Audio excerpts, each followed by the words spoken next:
Hey there, this is Andrew. Welcome to another episode of Better Know an Archetype. This episode, we're going to be talking about a specific type of combo archetype that is going to rely on a rule of six, getting excessive uses out of something in a turn. So, in one of the previous combo episodes, I talked about um, library access dependency and one of the things that limits that combo, which ends up drawing most of your cards into your hand, is that you can only play each card a maximum of 6 times. Play and or use a card.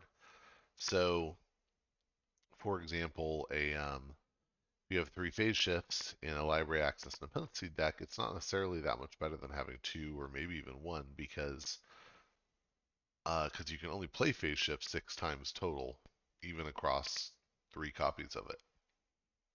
So, so you have to, and, and oftentimes you need to track that to execute a combo like that because it could be that you need to do it a 7th time in order to win, and that's going to be important. So, okay, having said that, um, here we're going to be talking about some more rule of six stuff. These all involve using creatures. So, um, yeah, these all involve using creatures, and and so they're gonna stay in this category of I don't know, this is like rule of six use as opposed to the play-based rule of six. But play-based rule of six is kind of gone because of the library access errata. So, all right. With that said, oh, the other thing I'll say is there are some really neat combos you can do that involve using multiple creatures. So you might have like a uh, a Chan with a universal translator on it that reaps to use a um, an Ulik Megamouth that uses something else that like there's those kinds of things. Those are super cool, but uh, I'm not really covering them because they don't involve using the same card or the same card by name anywhere near 6 times. And the other thing I'll say is sometimes when these combos that I am going to cover, sometimes when they fire, they won't result in using them 6 times because part of the issue with them being board based is if your opponent has certain board states, they your combo can stall out just because it's been battered. Your creatures have been destroyed by fighting or something like that. So that's a caveat, the limitation on this. It's pretty devastating though to have these combos fire against you when you don't have board. So, okay. With that said, we're going to start with Gray Rider, and I included Badge Magus here, or as I like to call her, Bajemagus, um, because Badge Magus is sort of theoretically better than Gray Rider in some ways. The thing that Gray Rider is great for is that it works on play, and so that gives it a distinct advantage. But the idea here is that if you have 2 Gray Riders in your hand and your opponent has no creatures on the board, you can hit Rule of Six, and the sequence goes like this: play Gray Rider number 1, it's exhausted. Play Gray Rider number 2, it readies Gray Rider number 1 and tries to make it fight. Gray Rider number 1 can't fight because there's nothing there, so it stays ready. You're at 2 at this point on the rule of six counter, right? You've done 2 plays. The ready doesn't count. But now you're going to reap with the second Gray Rider, and this causes the first Gray Rider to ready and try to fight. It can't, so it stays ready. Now you've generated 1 amber at this point, and you're at 3 uses. So now you reap with the second Gray Rider, with the first Gray You reap with the second Gray Rider. This is going to ready the first Gray Rider. You're at 4 now, and you have 2 amber. And anyway, by the end of it, you get to 4 amber and 6 uses. Um, and the end state there is you have a Gray Rider that's ready, but you can't use it because of rule of 6. Um, Now, if they sit on the board and your opponent doesn't throw anything out there, boom, you can just do it more. You can really abuse that. Um, Badge Magus is cool because it's using both neighbors. So theoretically, if you could do it, you might be getting more value. Um, the other limitation that Badge Magus has is it only triggers on fight. So she needs something to fight in order to make her neighbors do anything. So it's just a little more limited. But because she's a 4 power and not 2 power, that's pretty nice. And you might have Larry or something like that. Okay, so but because Gray Rider is only 2 power, you can kind of imagine if you have any board state, then that is going to peter out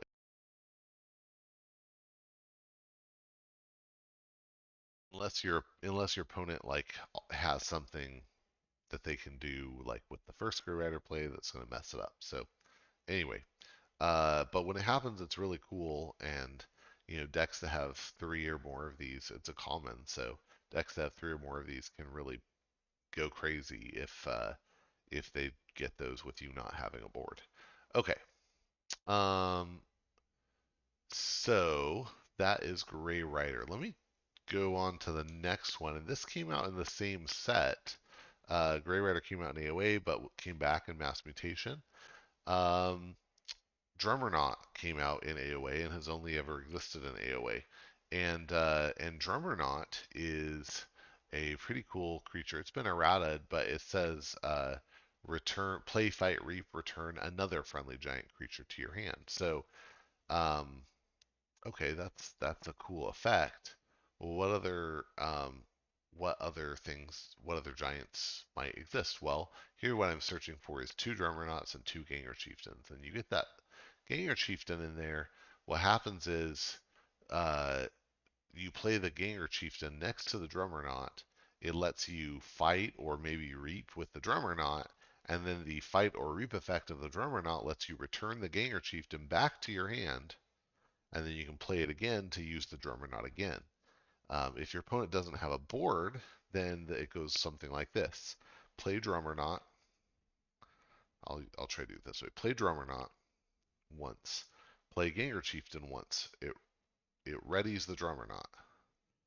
Reap with the Drummernaut. Return the Ganger Chieftain to your hand. So Drummernaut's at 2. Play Ganger Chieftain. Ready the Drummernaut.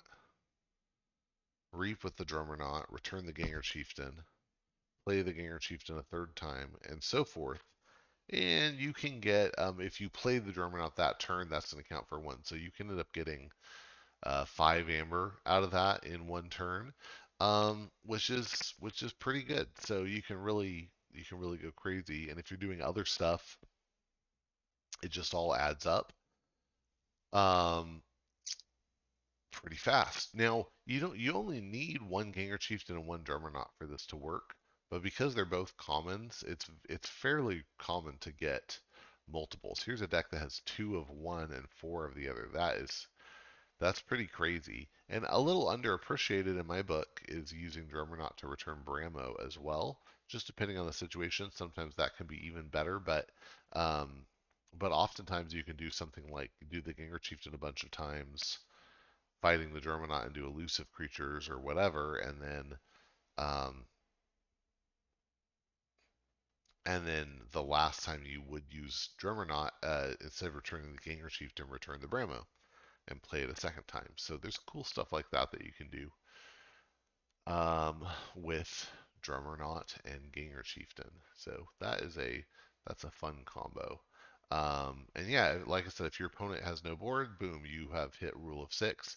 Also, I'll also just point out because you're in Bromnar here, and you tend to have giant creatures, and the creatures that are part of the combo are themselves big.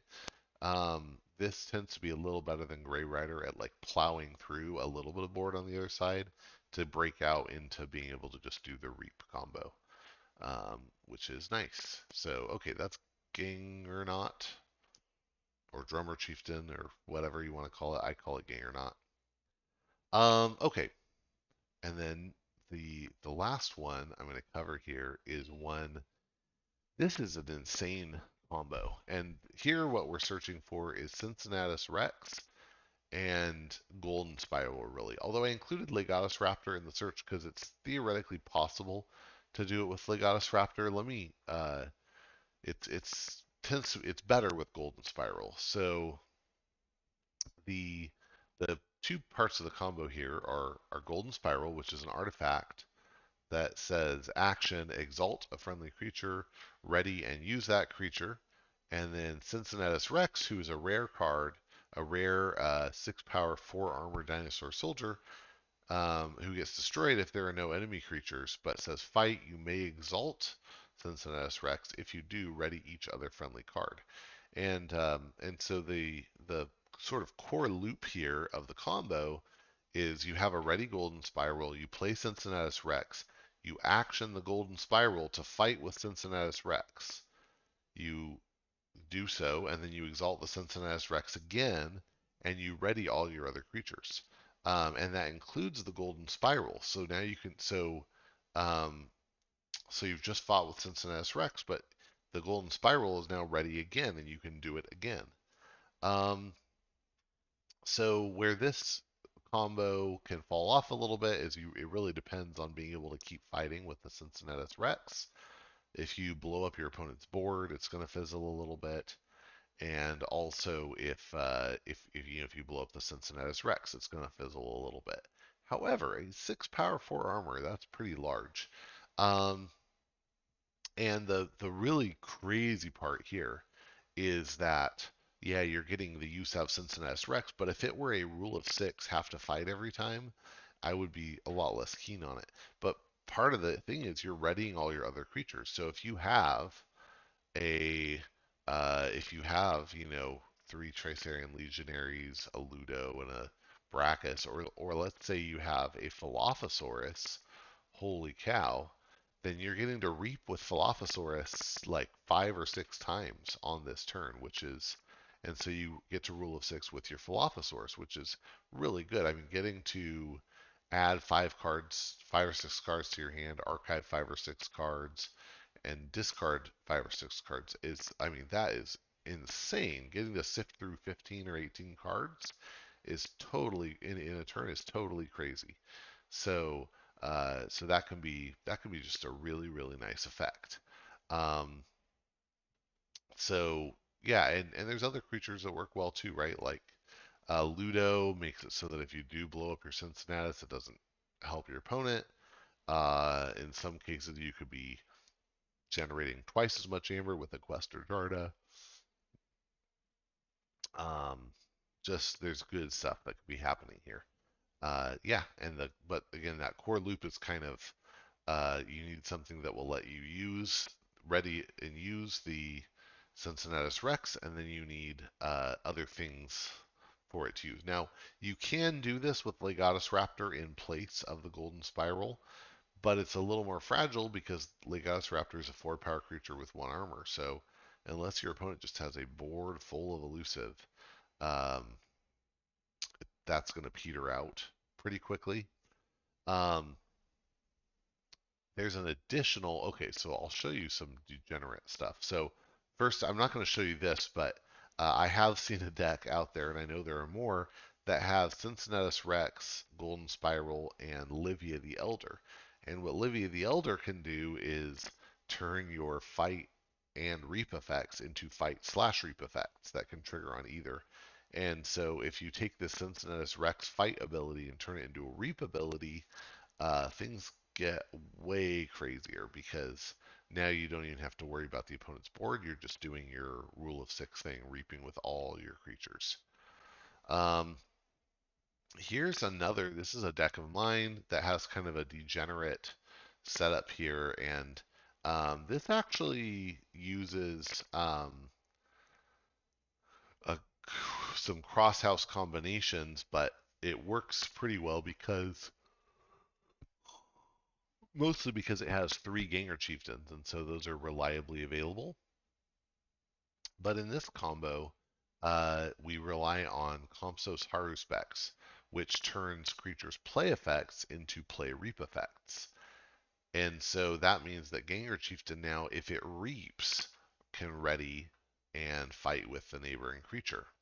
Additionally, we have cards like Legatus Raptor, which lets us ready and use another friendly creature, or Orator Hisaro, who has a play effect that readies and that readies its neighbors and turns them into House Saurian.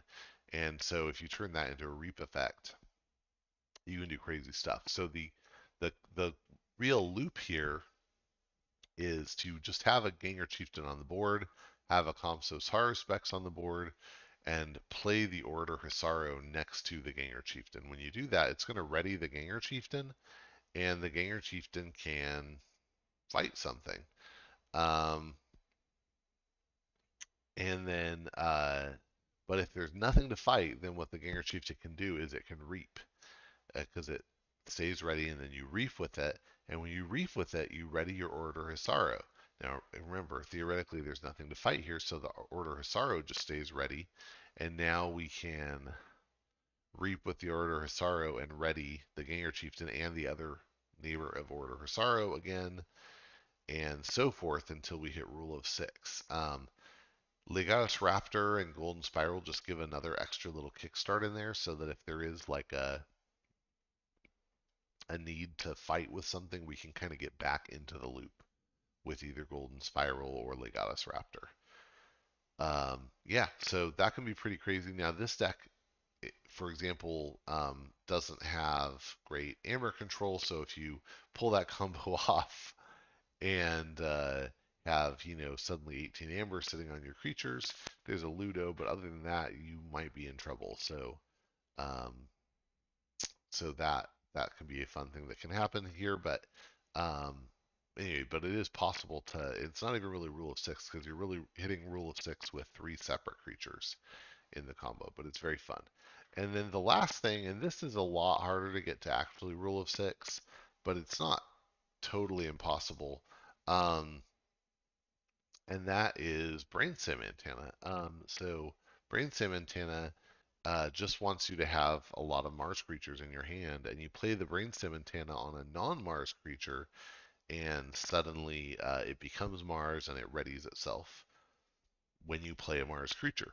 So theoretically, if you put Brainstem Antenna on, say, a Professor Sutterkin, and then proceed to play 6 Mars creatures, you can reap with Sutterkin in between each play, and that becomes really crazy. And then one of the fun things about this particular deck is that you add in Hypno Beam, and it's possible. I had one game I remember where I Hypno Beamed my opponent's Umbra, put Brainstem Antenna on the Umbra, and then got 3 uses out of the Umbra that turn. So now this tends to be limited and not actually hit Rule of 6 because you have to deal with what's in your hand, and the deck has some draw, but it doesn't have really any archives. So you're kind of stuck playing what you have, and so it's not uncommon to get like 3 uses out of the Brainstem Antenna, but it's not likely that you're going to get, actually hit Rule of Six. But it's heading that direction. So anyway, but that's Brainstem Antenna. Um, there might be enablers of this sort of rule of six shenanigans that I'm just not thinking of, and if so, I would love for you to give me feedback in the comments and tell me what I'm missing. Um, but uh, but anyway, in general, here the idea is do a bunch of stuff. If you're playing against something you think might try to do this, um, one of the best things you can do, especially against the Brahmanar and Sanctum combos, um, is just to try to get ahead on board, because that means they're going to have to, those ready and fight abilities are going to make them actually have to fight and not just sit there and reap. So having a heavy board presence can really help against this sort of thing. Um, Other than that, I think, yeah, having some scaling amber control so that even if they do totally run away, you can kind of grab on and use it to your advantage. That can be really helpful. Um, and otherwise, some of these like to have combos stay on the board, have pieces of the combo stay on the board. If you know your opponent has 4 gray riders and you see one on the board, you probably need to kill it pretty quickly. Um, and so think about that sort of thing. With Brobnar, you might kill the drummer not if you know that they have uh, Wargang or Chieftains or something, right? So you gotta kind of make the call based on what's in front of you. Um, but for a lot of these, being board based can help. For the Brainstem Antenna thing, deck disruption can help, but otherwise, if they draw the stuff, they're just gonna do it to you, um, and you gotta hope that you have fun with it. Anyway, okay, so that was the sort of rule of six targeted combo set of combos and in Keyforge archetypes. Um, Again, if there are some that I missed, I'd love to hear about it. If if you have thoughts on this as an archetype, or you have an archetype that you really want me to cover, then I would welcome hearing from you. Um, oh, and I'll just give a quick shout out. I spent last weekend in Milwaukee doing the Keyforge Live thing, and it was just such a blast and a huge, really, really huge thanks to everybody who helped put that on. Um, I yeah, just met excellent people out there, and really thankful that my daughter and I got to do it. So thanks for watching, and I hope that this was helpful for you, and that you will get out and forge some keys.